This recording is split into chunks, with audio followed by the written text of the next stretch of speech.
In this episode I'm going to be teaching you how to add this really cool neon glow effect to your portrait images. I'm going to teach you how to take an image that looks like this and add an effect so that it looks like this. So if that sounds like something that interests you, then stick around.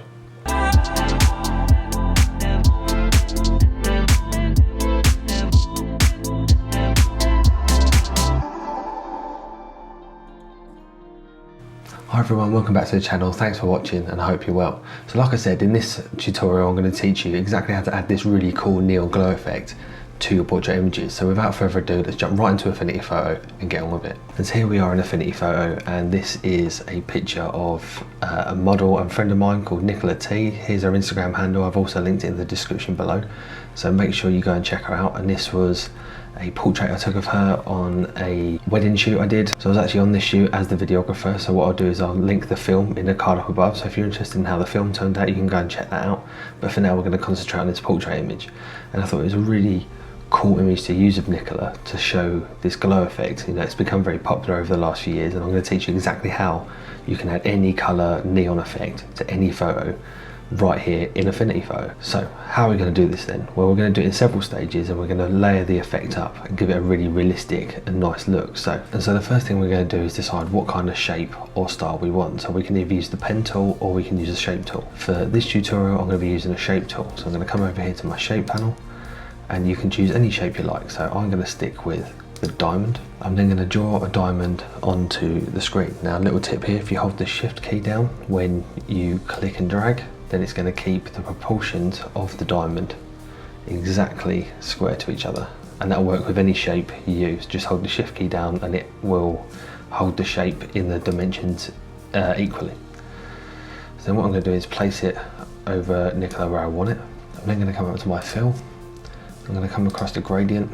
I'm going to click the left hand side, and I'm going to take the opacity to 0. I'm going to click the right hand side and do the same thing, because I don't need any fill in the shape, I just want the outline. So once that's done, I'm going to come to my stroke path. I'm going to move this to white and come up to the point, go to the brush stroke, and you're aiming, this will change image to image, but normally around 2.5 to 3.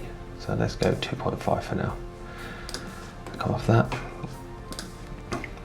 Okay, then what I'm going to do is just position this how I want it. So I think about there, so roughly, so Recolor's face is central.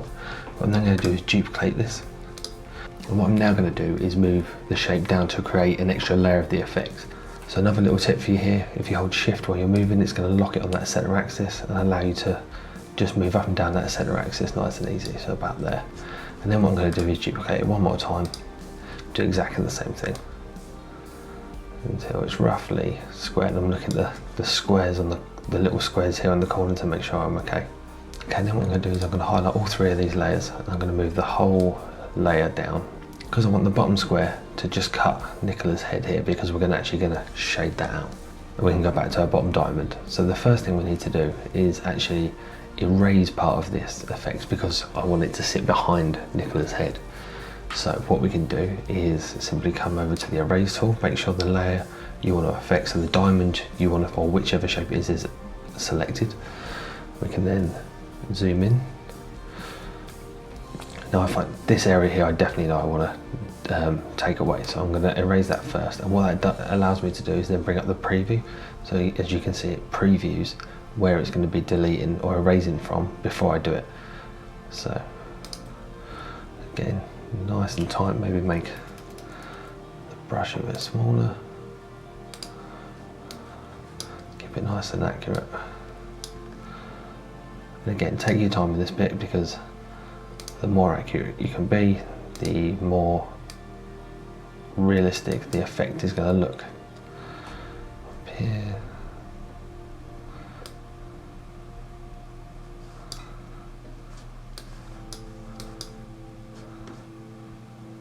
Obviously this can be quite difficult to see here, but yeah, that looks good to me. Okay, and then as you can see, I've masked the bottom diamond around the back of Recolor's head there, so that gives quite a nice effect. It gives that sort of 3D look of Recolor popping out of the neon glow there. So that's fine. So now what we can do is we can group all 3 of these together. A group. What we're going to do is we're going to name this main glow. What we then need to do is duplicate that group. So we're going to come down here, duplicate. We're going to rename this inner glow. Okay, so the inner glow layer, we are not going to touch. The inner glow layer now is finished. Okay, and what I mean by inner glow is we're going to have an inner glow, a main glow, and an outer glow. So the inner glow, we stay as white because neon, when you look at it, the center beam always appears whiter in color or lighter in color. So that's what this inner glow is going to be. The main glow is then going to start having that glow effect, and then the outer glow is obviously then going to be our outer glow. We're going to come to our main glow, we're going to come across to effects, and we're going to come to outer glow here. So we're going to click it on. First thing we do is come to our color. So I think a nice magenta color, magenta going into the red, there we go, about there, looks good. And always try and pump it to the brightest color because that'll give the strongest effect. And then what we're going to do is we're going to take the radius all the way to 100. And wow, there you go. We can already see that that's having quite a dramatic effect on our lights there. It's already looking a bit neon-y, but no way are we done yet. So what we're then going to do is we're going to come back to our layers. With our main glow still selected, we're going to come up to filters, blur, and Gaussian blur. What we then want to do is aim for somewhere, again this will be picture dependent depending on the type of effect you want to achieve. But you're aiming for somewhere between 5 and 8 or 9 pixels, so yeah, maybe 6.7 there I've gone for, so I'm going to hit apply. Okay, and that's our main glow done. So what we now need to do is duplicate the main glow again. So we come right click, come down, duplicate, and then this layer we're going to rename outer glow. So the only change we make to our outer glow is we're going to come back up to Gaussian blur, so filters, blur, Gaussian blur, and we're going to take the radius to 100. I'm going to hit apply. Okay, and now as you can see, we've got the inner glow providing that white center beam. We've got the main glow offering the first hint of that color and holding it quite tight to the inner glow. And then our outer glow is then pumping that light out and giving it that sort of neon effect. But it's still looking a little bit unrealistic. So what else can we do? Well, we can use a gradient map to add in the light that would be filling in on Nicola's face and body if this neon was real. So what we're going to do is come to our adjustments panel and we're going to hit gradient map. Now, very important here that the gradient map is going to sit underneath our 3 layers. So with our gradient map, we're going to come to the center point, click it and delete. We don't need the center point. So the left hand side, what is currently in red, we're going to click on the color. It doesn't matter what sort of setting you're in, we're just going to move this to black. On our right hand side, so the lightest parts of the image, what we're going to do is we're going to move this to the same color, or roughly the same color as our neon glow. So somewhere around there. And then we can cancel the control panel off. We don't need the control panel anymore. Now what we're going to do is invert that layer by pressing Command and I. And as you can see, the effect disappears because it's now been infilled by a black mask. And what we're now going to do is use our paintbrush tool with the color white, and we can paint that effect back on. Now, as always, I'm going to jump on to my drawing tablet and pen. If you don't have one of these, you can do this with a mouse. You just have to be a bit steady and careful with it, but the pen is really good at this, at really sort of stroking that effect in and building that up in the layers to really make it look realistic. What I'm then going to do is come over to my brush tool, so click my brush. I'm going to come to my brushes, big round soft brush like I normally use, flow at 1%, hardness at 0. I'm going to come to more, and then check my flow jitters at 100% so that the pen works. I'm going to come back to color, make sure that white is selected. And then what I'm going to do now is paint on where I would see the light from this neon glow flowing over Nicola's face and body. Okay, now don't worry, the effect's going to be quite strong to start with, but again, like everything we do, we're going to make the effect really strong and we're going to dial it back to make it look more realistic. If we start with Nicola's hair here, right, so the hair is going to be quite effective. So you can see as I'm painting on, that pink glow is coming on. And just to show you the difference here between the pen and the mouse, right, so you've just seen me there, I'm very lightly just sort of layering that pink in. Okay, if I go on the forehead here and I just lightly layer in here, you can see I'm slowly building up that effect. If I come over to my mouse, I do the same thing. Look how thick and strong that effect is. It applies it all at 100% straight away, and I don't want that. I want to be able to layer it in. So we can cancel that off and get rid of that. We can go back to painting the effect in. I'm just going to take the sweeps off the forehead I did as well because I wasn't happy with those. And obviously the longer you take doing this and the more accurate you can be, the better, because the more realistic your photo's gonna look. So what I'm gonna do now is I'm gonna finish up painting on the light onto Recolor, and I'll catch up with you at the end and show you what I've been up to.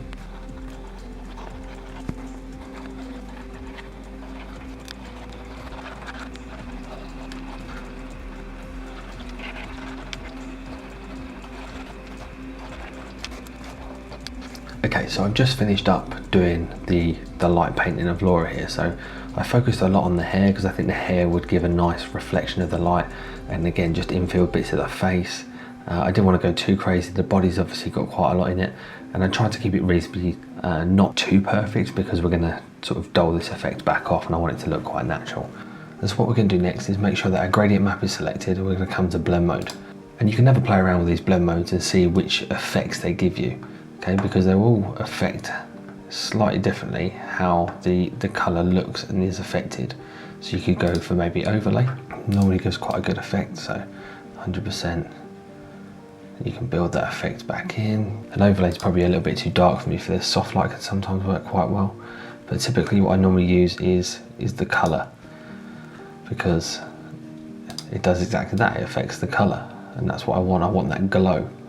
I'm not too interested at this point in keeping natural skin tones, because the neon would affect those skin tones. So this is the joy of this effect, is you can really start having a play and let your artistic side come out. So let's say somewhere around 77%, let's leave it there. Okay, great. So now we've got the neon bars and we've got the light coming off those neon bars painted on where we think that would happen. Let's now add some brightness and contrast, because those neon lights are bright and they would cause some contrast and light up some areas of Nicola's body if they were real. So I'm going to come down here to our adjustments panel, come up to brightness and contrast, and then we're going to pump the brightness up a little bit, so around 20%. Again, this is going to be different for each individual image. You have to sort of have a play around and decide what looks best for you.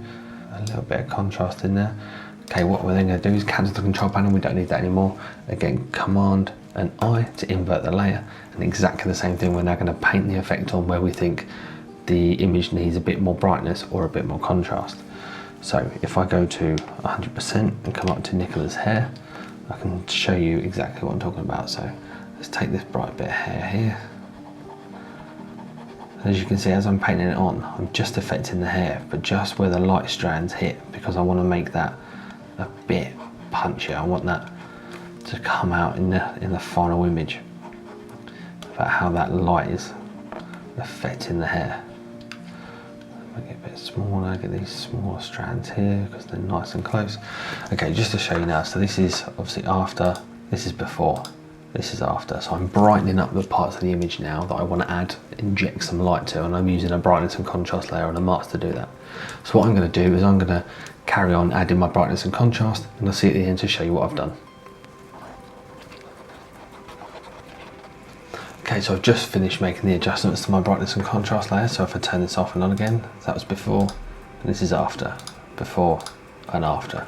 So again, we can then dial this effect up and down, and again you can have a play with the blend mode. So if we come to maybe soft light, that's looking quite nice. Take this off,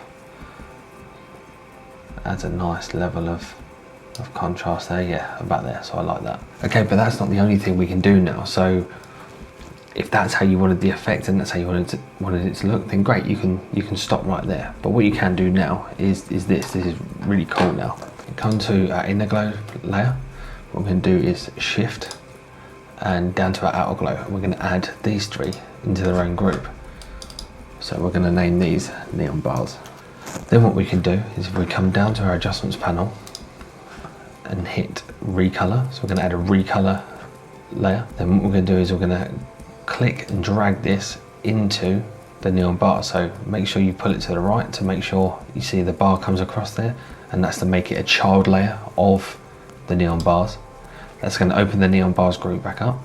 And now watch, whatever color we move the hue to, we're now changing the color of the neon bar. So we don't have to do the whole effect again. We can now play with all the colors in the spectrum and find the perfect one to go with Look, so let's say we want to go for a cyan. Cyan's a very popular neon effect colour because it really stands out, especially against a dark background.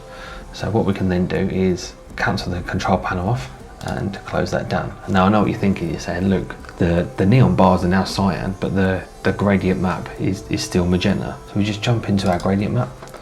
And all we do is take this, click, make sure you're on this point, come to your colour, and you're just going to move this round to a cyan. Click there, click it off. And again, that might be a little bit too strong now, or the blend mode you're in might need to change, but you don't need to paint it on again. You've already painted on where the light's going to come, so maybe that's not working. So let's go to, how's overlay going to look? No, still not that good. Okay, let's come to add. Add's looking quite nice. Okay, so we're just going to add that, dial it in.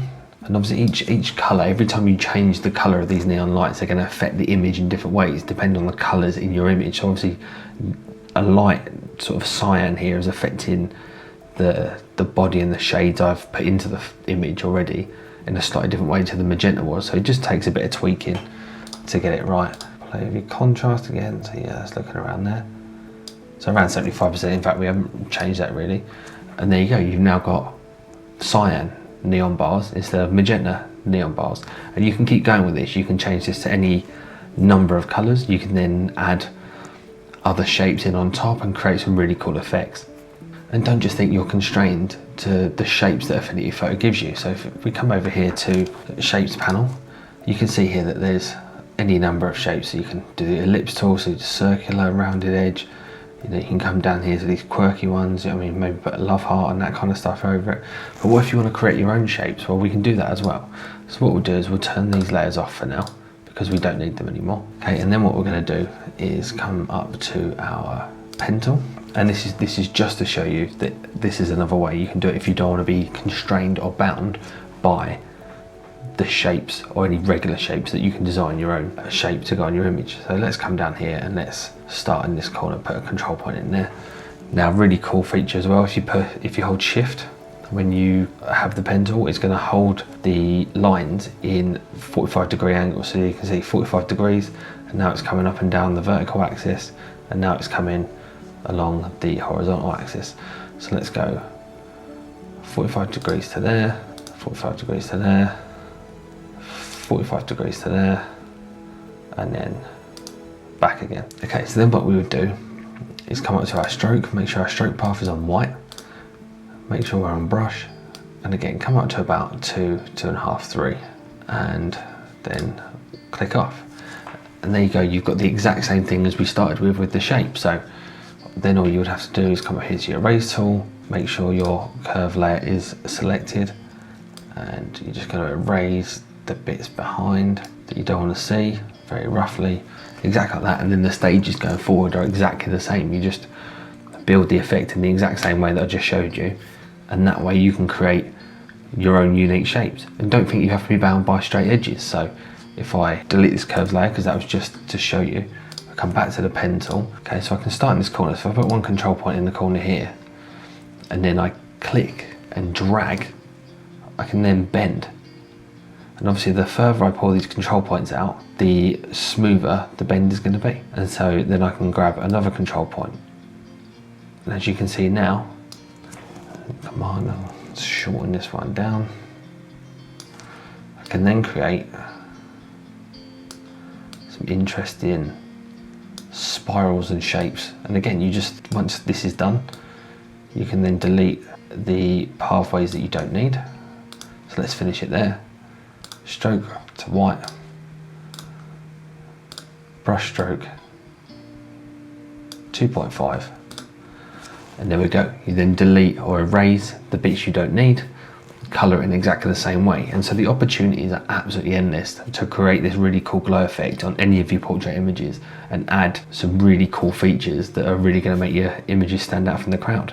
And so that is exactly how I create my neon glow effect in my portrait images right in Affinity Photo. I hope you've learned something from today. I hope the steps weren't too hard for you to follow. I know the first few times I tried this, it baffled me a little bit, especially the first stage with duplicating the layers and folders and But go back and watch it again if you do struggle. It's definitely a skill worth learning. I wouldn't use it in every portrait. It's something that is very popular and has been very popular in the last few years. So use it sparingly, use it when it's worthwhile, but definitely don't overuse it. It doesn't need to be used in every portrait. It's an effect that can be used sparingly, but can really sort of make an image pop if it needs to. If you found this video helpful or interesting, then please let me know in the comment section below. But like I said, I hope you enjoyed the video. Thank you very much for watching, and I'll see you in the next episode. Take care.